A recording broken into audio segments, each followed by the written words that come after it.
9 mars.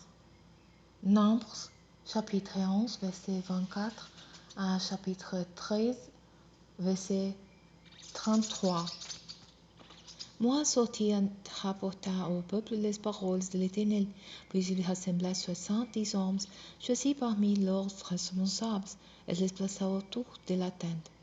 L'Éternel descendit dans la nuée et lui parla. Il prit l'esprit qui reposait sur lui et le donna à ses 70 responsables.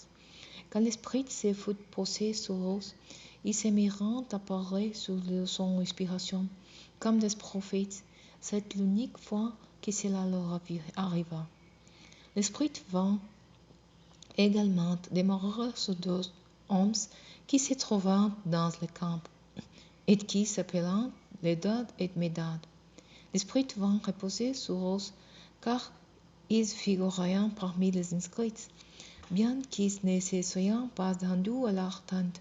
Et dans le camp, ils se mirent à parler sous l'inspiration de Dieu. Un jeune homme courut avertit Moïse. Eldad et Médad sont en train de parler sous l'inspiration de Dieu dans le camp. Alors Josué, fils de Nun, qui était l'assistant de Moïse depuis sa jeunesse, intervint en disant: Moïse, mon maître, empêche-les de faire cela. Moïse lui répondit: Serais-tu jaloux pour moi?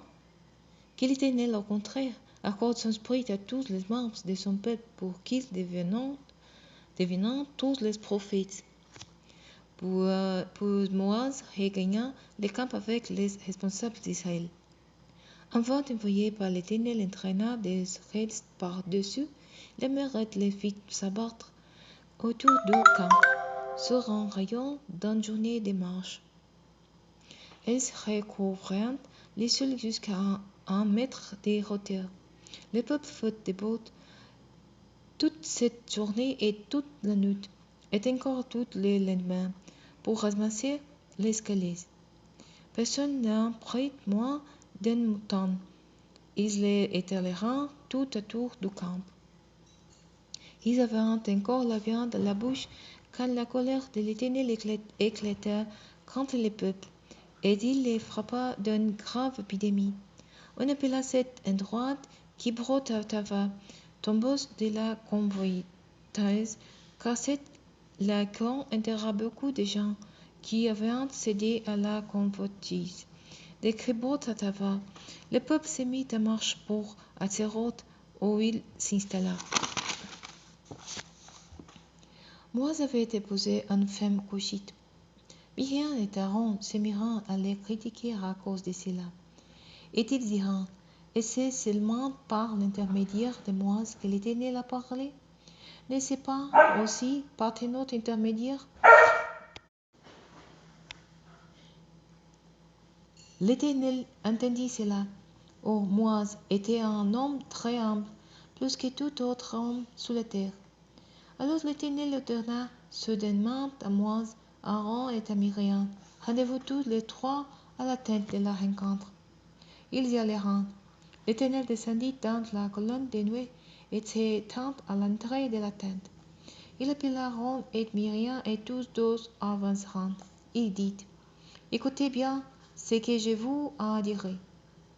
Si se trouve parmi vous un prophète de l'Éternel, c'est dans une vision qu'à lui je me révélerai, ou dans un rêve que je lui parlerai. Mais il en va différemment avec mon serviteur Moïse, qui est fidèle dans toute ma maison. Car c'est de vive voix que je lui parlerai, de façon claire et non dans un langage énigmatique. Et tu vois l'Éternel de manière visible. Comment donc n'avez-vous pas crainte de critiquer mon serviteur Moïse? L'Éternel se mit en colère contre eux, et il se retira. À peine la nuée avait-elle quitté la tente, que Miriam se trouva couverte d'une lèpre blanche comme la neige. Quand Aaron se tourna vers Miriam, il vit qu'elle était lépreuse. Alors il dit à Moïse: De grâce, mon Seigneur, ne nous tiens pas rigueur du péché que nous avons commis dans un moment de folie.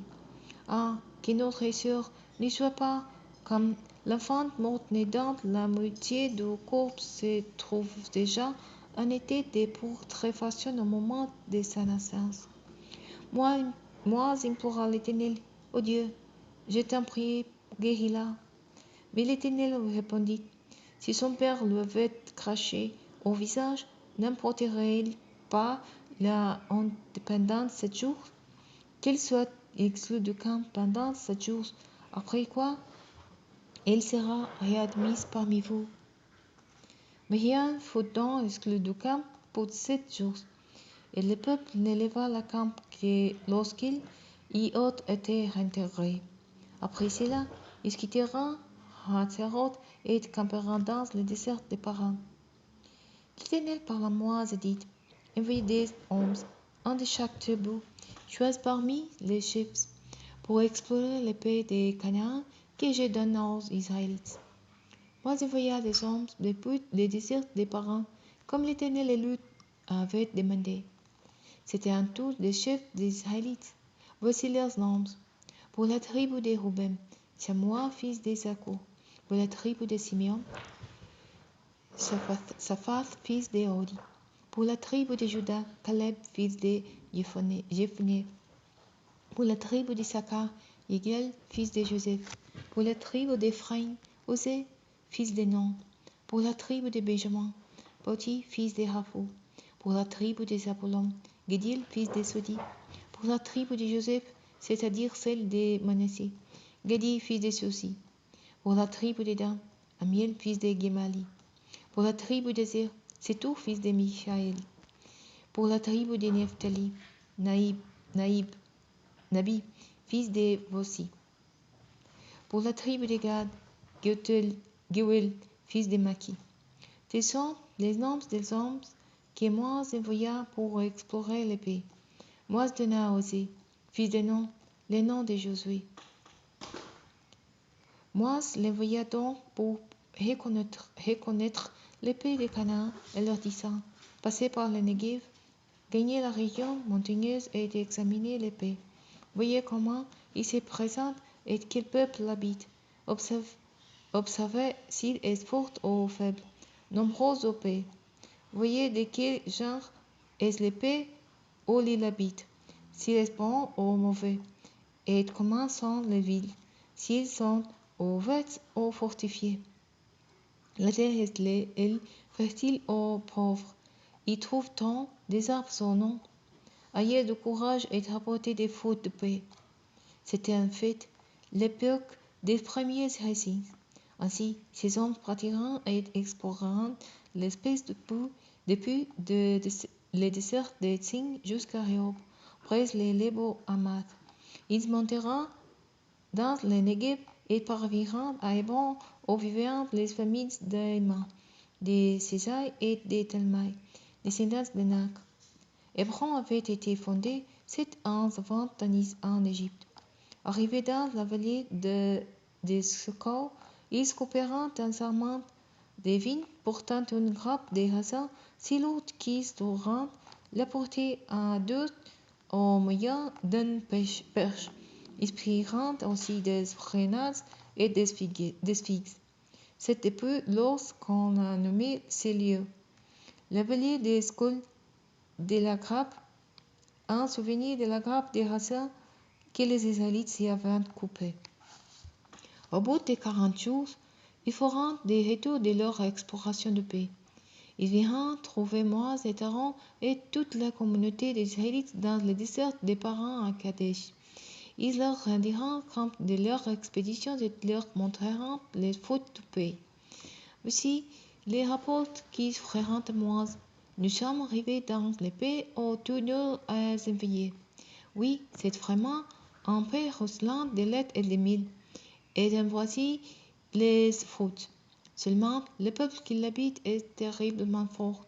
Les villes sont d'immenses forteresses, et nous avons même vu 2 descendants d'Anak. Les Amalekites occupant la région du Negev, les Hittites, les Jébusites et les Amoréens tiennant la montagne, et les Cananéens occupant le littoral de la Méditerranée et toute la vallée du Jourdain.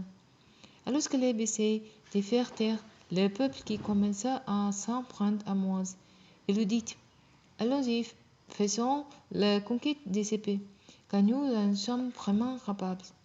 Mais les hommes qui le vinrent accompagnés des géants, nous ne sommes pas à mesure d'attaquer ce peuple, car il est plus fort que nous. Puis ils se mirent à décrier l'épée qu'ils vinrent explorer devant les Israélites, en disant: L'épée que nous avons parcourue est explorée en terre qui consomme ses habitants. Quant à la population que nous avons vue, ce sont tous les gens très grandes. Nous y avons même vu des géants, des descendants d'Anak, des 7 races de géants. À côté d'eux, nous avions l'impression d'être comme des sauterelles, et c'est bien le fait que nous leur fassions.